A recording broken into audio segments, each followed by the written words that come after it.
jujur, banyaknya dari kalangan kita semua yang tahu akan hal itu tapi tetap aja tidak mau berubah. Nah, hari ini kita akan ngobrol santai tentang kenapa sih edukasi kesehatan nggak mempan padahal informasinya sudah jelas.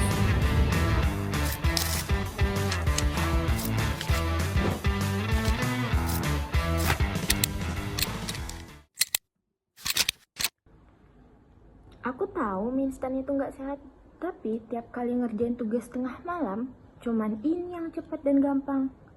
Lagian aku belum pernah sakit juga kan. Seminar lagi, isinya kayak nggak jauh tentang 4 sehat 5 sempurna.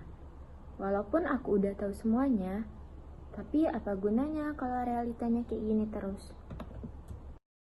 Akhir-akhir ini aku udah mulai bawa botol minum ke kampus.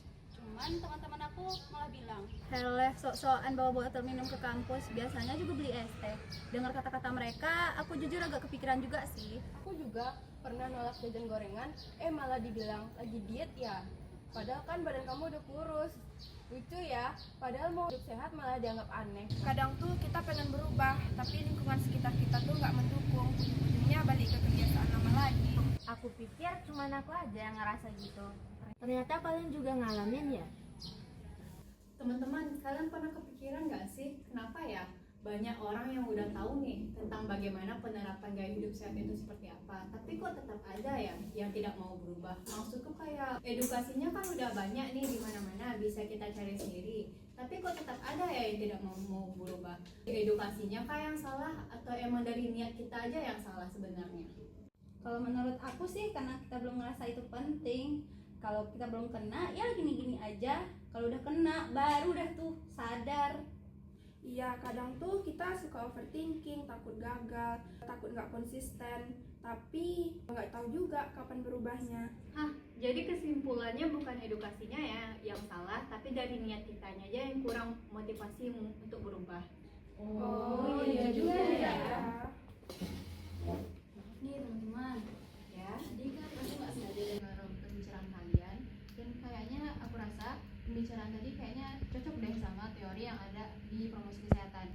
Namanya teori Health Belief Model atau teori HBM, yang mana teori HBM ini dikembangkan untuk menjelaskan dan mendeskripsikan perilaku kesehatan. Nah, kita bisa lihat nih dari beberapa hal. Pertama, orang baru mau berubah kalau mereka merasa diri mereka beresiko, ya nggak sih? Iya. Nah, tapi kalau mereka ngerasa kayak sehat-sehat aja, mereka pasti mikir kayak ngapain berubah gitu.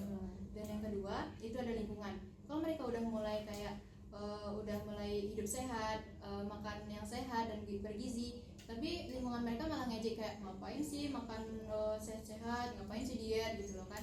Dan itu yang bikin mereka itu nggak nyaman dan malah mikir 2 kali, dan itu dinamakan dengan norma sosial. Yang ketiga itu keyakinan diri. Kalau mereka mikir kayak aku pasti gagal di hari yang ketiga, itu malah bikin mereka kayak nggak mulai sama sekali, dan itu dinamakan dengan self efficacy. Jadi tahu itu penting, tapi ngerasa perlu punya lingkungan yang mendukung dan rasa kepercayaan diri itu yang bikin kamu mau dan bisa berubah.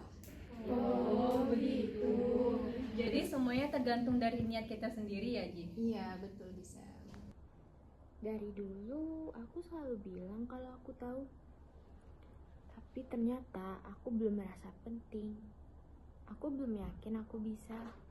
Dan aku belum ada teman buat jalanin bareng. Tapi sekarang aku mau coba.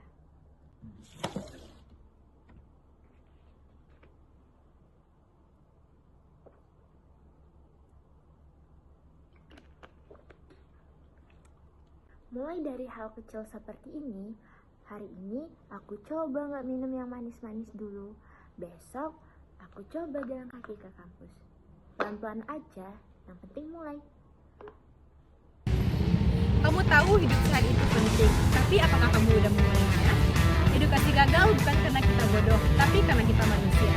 Butuh rasa percaya, dukungan, dan waktu. Yuk, jangan tunggu nanti, karena tahu aja nggak cukup. Mari kita mulai dari sekarang.